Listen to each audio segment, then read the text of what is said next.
Vamos ver aí a leitura bíblica em classe, que está no segundo livro de Samuel, capítulo 5, do versículo 1 ao 12, que diz: Então todas as tribos de Israel vieram a Davi a Hebrom e falaram, dizendo: Eis-nos aqui, teus ossos e tua carne somos. E também dantes, sendo Saul ainda rei sobre nós, eras tu o que saías e entravas em Israel. E também o Senhor te disse: Tu apacentarás o meu povo de Israel, e tu serás chefe sobre Israel. Assim, pois, todos os anciãos de Israel vieram ao rei a Hebrom, e o rei Davi fez com eles aliança em Hebrom perante o Senhor, e ungiram Davi rei sobre Israel.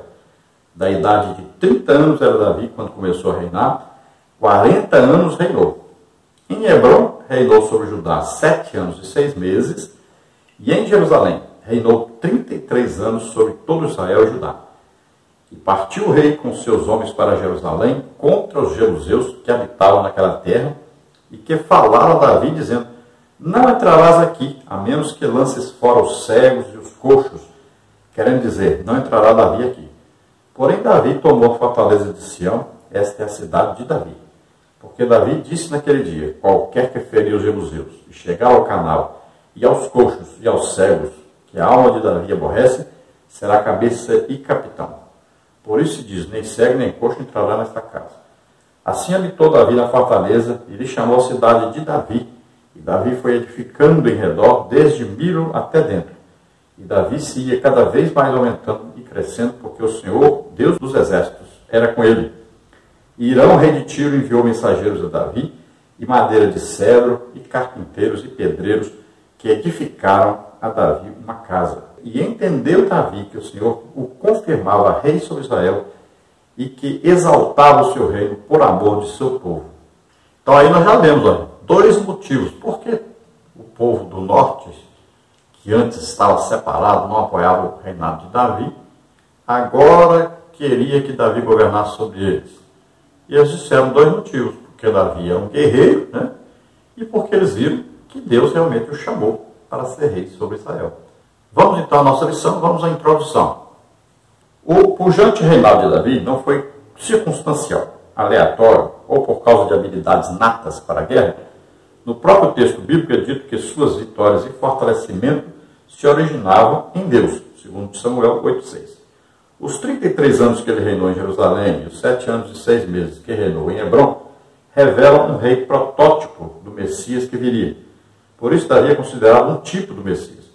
E isso será confirmado pela profecia de Miqueias 5,2, mencionada pelos escribas nos dias de Herodes, pelo texto de 2 Samuel 5,2 e pela profecia de Gênesis 49,10 em relação a Jesus Cristo.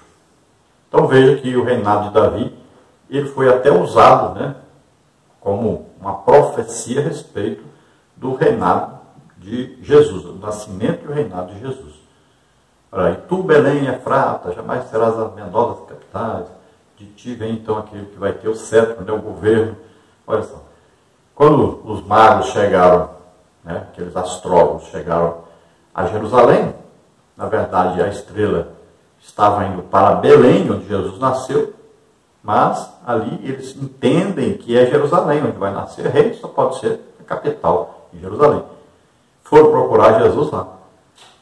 E já havia o quê? Quase 2 anos que Jesus havia nascido. Veja só, não vá pensar que esses magos aí, esses astrólogos, foram visitar Jesus na manjedoura, no recém-nascido. Nada disso. Quem foi visitar Jesus quando ele nasceu foram os pastores que estavam no campo. Esses astrólogos não. Tanto é que quando Herodes manda matar as crianças, ele calcula o tempo, né, quando os magos passaram ali. E ele vai matar as crianças de 2 anos para baixo. Também a Bíblia diz, ó, que esses astrólogos visitaram Jesus numa casa. Não havia mais motivo para Jesus estar numa manjedoura.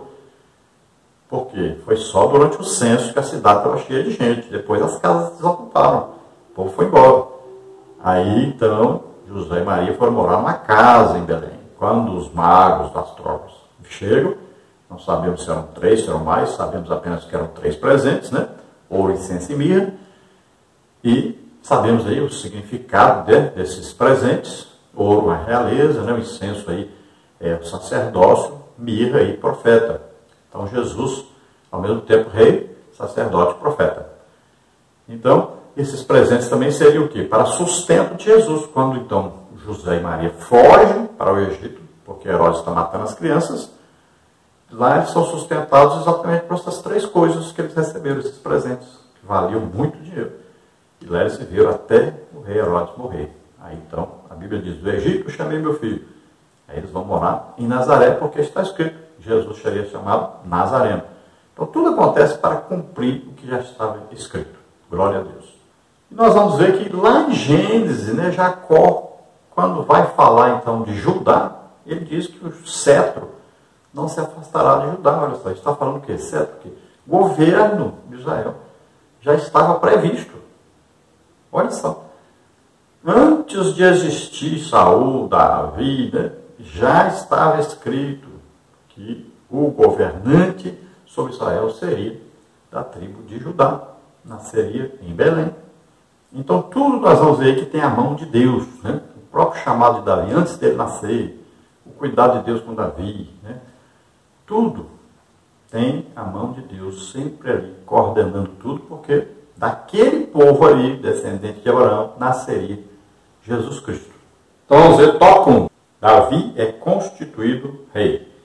Subtópico 1, 3 motivos para a sua escolha. Subtópico 2, Davi como pastor e chefe. Subtópico 3, entrando em aliança com o povo.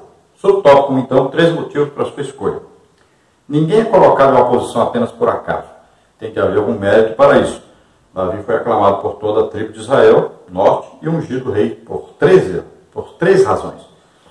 Primeiramente, ele preenchia todas as condições da realeza, o que prontamente excluía a possibilidade de uma liderança estrangeira, Deuteronômio 17:15, pois era irmão da nação. Primeiro livro de Crônicas, 11:1. O segundo motivo para escolher Davi foi devido à sua liderança militar, 1 Samuel 18:16. O terceiro motivo estava pautado em uma promessa da parte de Deus de que o trono entregue a Davi será levantado tanto sobre Israel quanto sobre Judá, como está em 2 Samuel 3:10. Então nós encontramos aí 3 motivos principais, né? É claro que não tinha mérito humano em tudo isso. Deus sempre estava por trás de tudo. Mas é claro que as pessoas, né, olham para pessoas. Olha bem, quando Saul foi escolhido, os homens, né, todos de Israel falando assim, queremos esse aí, que ele é grande, bonito, pela aparência, que queriam aquele homem. Deus é quem escolheu Saul. Agora Deus escolheu olhando o quê? A preferência do povo. Eles queriam sim um rei bonito, grande, que fosse igual das outras nações. Olha só. Agora, Davi, o que acontece? Os homens do norte, quando olham para Davi, eles dizem, esse homem aí é um homem de guerra, sempre entrou e saiu, né? Sempre lutou as lutas aí, venceu o gigante Golias, era o principal vencedor aí no exército de Saul. Então nós conhecemos. Então, eles olhando para a capacidade militar de Davi, eles consideraram que Davi seria um excelente rei. Outra coisa, eles viram que Davi, ele preenchia aqueles requisitos divinos. Deus confirmava, através da sua palavra, que era de Judá o rei que nasceria para governar sobre todo Israel. Também, eles sabiam que Davi tinha sido ungido para ser rei, ungido por Samuel. Também eles viram que Davi era um homem especial, era um homem que sabia entrar, sair, o povo gostava muito, admirava muito Davi.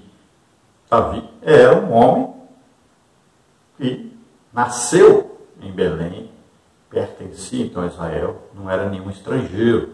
Então tudo isso contou a favor de Davi, quando eles assumiram então, quando eles receberam então Davi para governar sobre todo Israel.